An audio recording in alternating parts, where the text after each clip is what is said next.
I would like to welcome you to my channel, That Middle-Aged Lady. My name is Denise, and in today's video, I wanted to talk about what it is about estrogen hormone replacement therapy that can put a woman at a higher risk of getting either breast cancer, endometrial cancer, or ovarian cancer.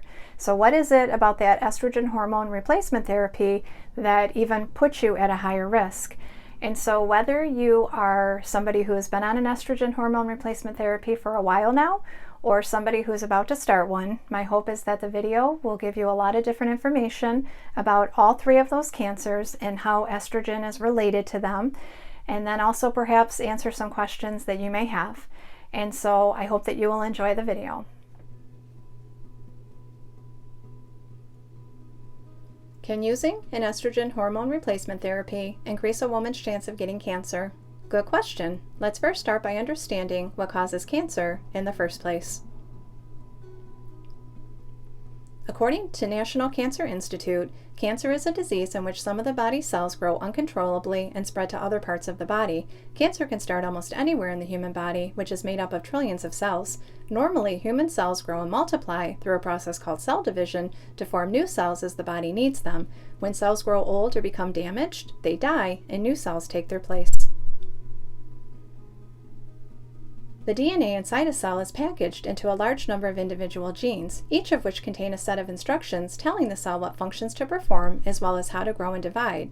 Errors in the instructions can cause the cell to stop its normal function and may allow a cell to become cancerous. According to the Mayo Clinic, a mutated gene, a change in one or more genes, can allow rapid growth, fail to stop uncontrolled growth, and make mistakes when repairing DNA errors. This can occur from gene mutations you were born with and gene mutations that occur after you were born that aren't inherited, which is more common.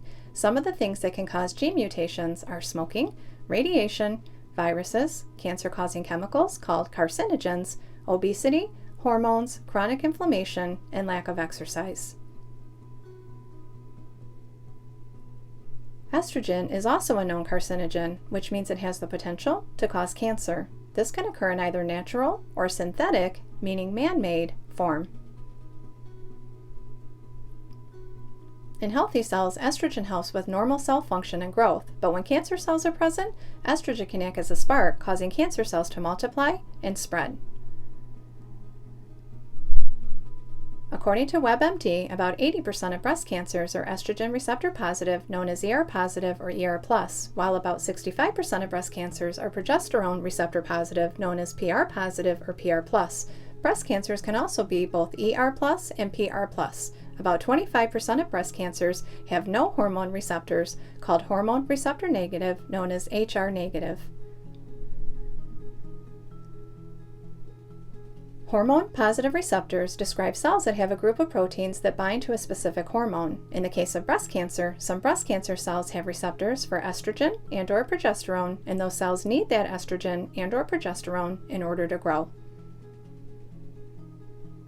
Having an excess amount of estrogen and/or progesterone, for whatever reason, naturally or through hormone replacement therapy, can aid in this process. Now let's dive a little bit more into what role estrogen plays in a woman's body and why being on an estrogen hormone replacement therapy might increase your risk of getting breast cancer, endometrial cancer, or ovarian cancer. Estrogen is a female hormone that your body naturally makes. Blood carries estrogen to tissues and cells throughout your body, which is why systemic absorption of estrogen into the bloodstream from oral hormone replacement therapy has a higher risk of causing cancer than topical estrogen therapies that tend to stay localized to the vagina. In your younger years, estrogen is important for reproductive health and sexual development, but in your later years, during and after menopause, it decreases and often leads to symptoms such as hot flashes, vaginal dryness, and night sweats. It can also lead to the condition of vaginal atrophy, GSM.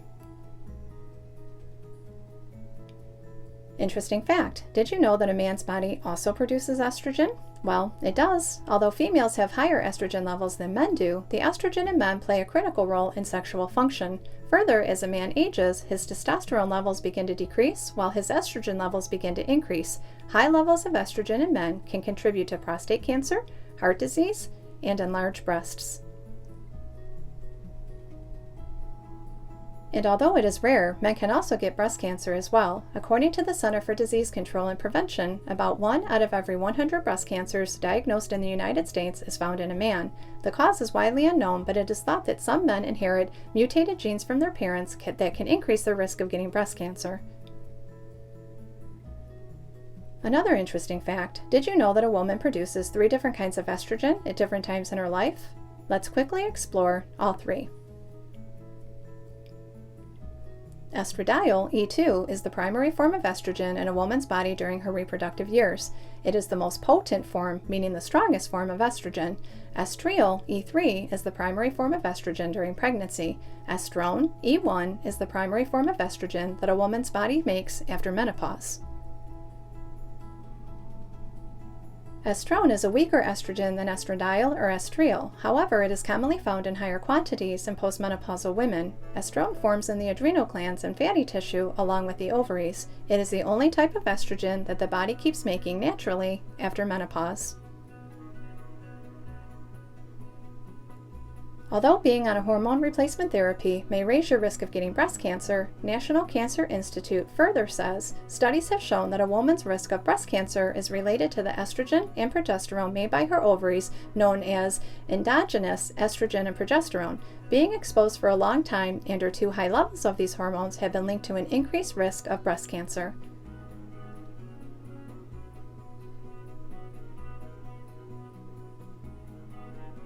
Some of the causes of a natural increase in exposure to estrogen, meaning not through a hormone therapy, are starting menstruation early, going through menopause late, being older at first pregnancy, and never having given birth. So basically, the risk of getting estrogen-fueled breast cancer is receptive to too much estrogen and/or progesterone in any form, and not just through hormone replacement therapy. Things to consider that could possibly raise your risk of getting breast cancer while on estrogen replacement therapy would be the type of estrogen therapy you are on, oral versus topical, along with the amount of estrogen you are taking, length of time you are taking it, your age, your health, and your family history. These would all be things you would want to speak with your doctor about before starting any type of hormone replacement therapy.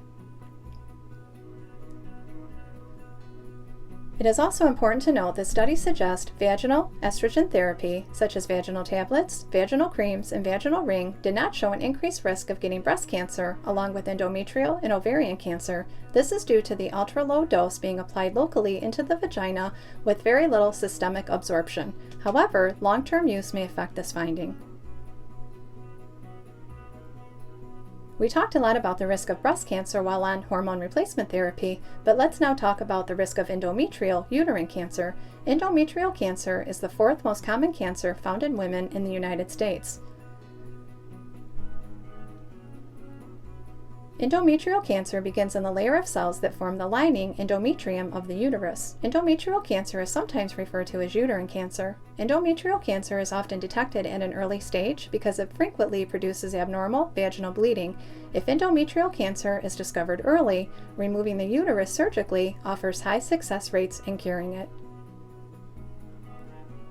Endometrial cancer often occurs in women after the age of 50, with the average age of diagnosis being 60. It is very uncommon before the age 45. A hormone imbalance or fluctuating hormones is one of the most important risks for endometrial cancer, along with obesity, since fatty tissue can produce additional estrogen, which in turn can cause uterine cancer.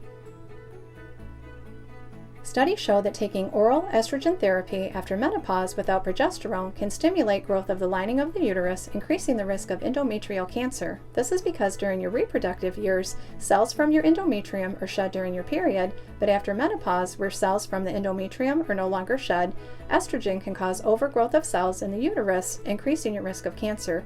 Therefore, women taking an oral estrogen therapy while still having their uterus are often prescribed progesterone along with it.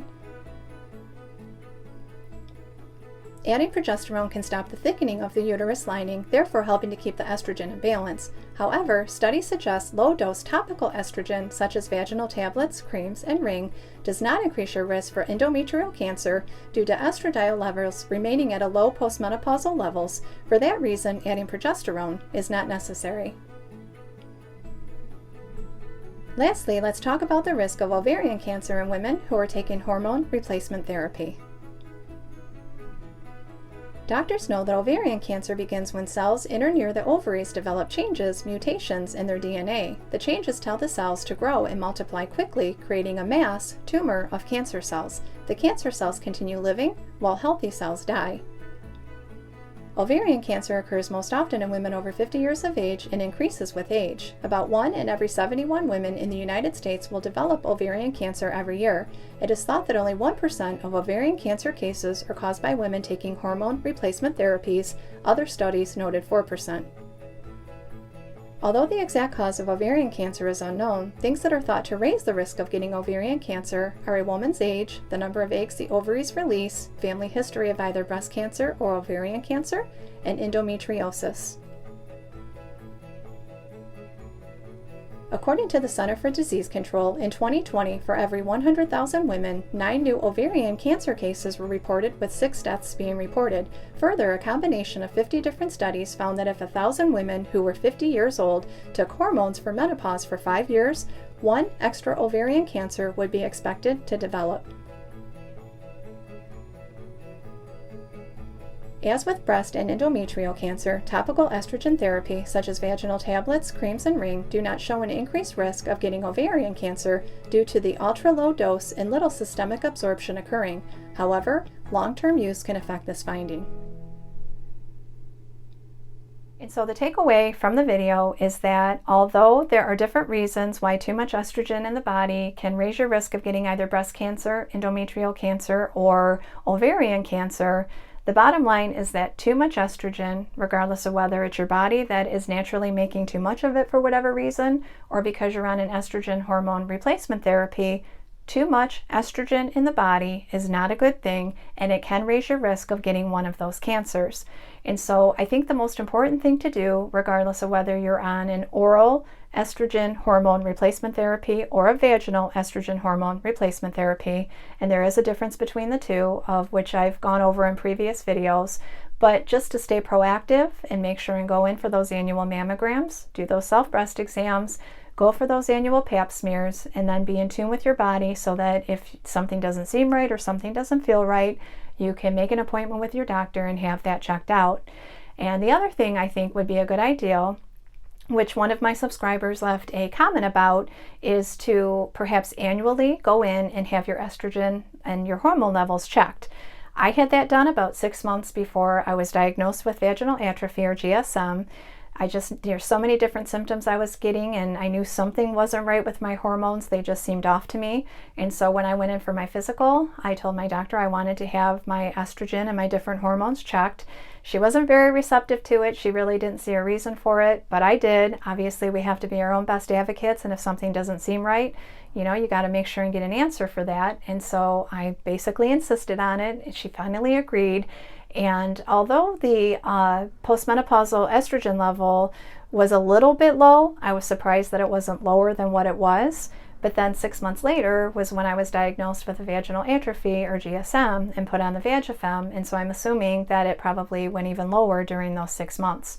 And so I think that's a great idea, is, maybe once a year, whether you go in for your physical or just to have a blood drawn and say, I want my hormones, especially my estrogen, tested. I am on an estrogen hormone replacement therapy, and I just want to make sure where it's at. So that way, if it does come back too high, they can adjust your dosage or maybe even take you off of it altogether. I think the bottom line too is that, none of us want to talk about, getting cancer or worry about the risk of getting cancer. But at the same time, at least in my case, the symptoms that I was suffering with the vaginal atrophy were so bad that I'm so thankful to have the relief. And so, just research and educate yourself and be aware of your body and question anything that doesn't feel right. And I think, that hopefully everything should be okay. And so, as always, if you have any questions or comments, please feel free to leave them, and I'll be happy to answer anything that I can. And other than that, I want to thank you so much for joining me today and for supporting me, and I will look forward to seeing you again next time.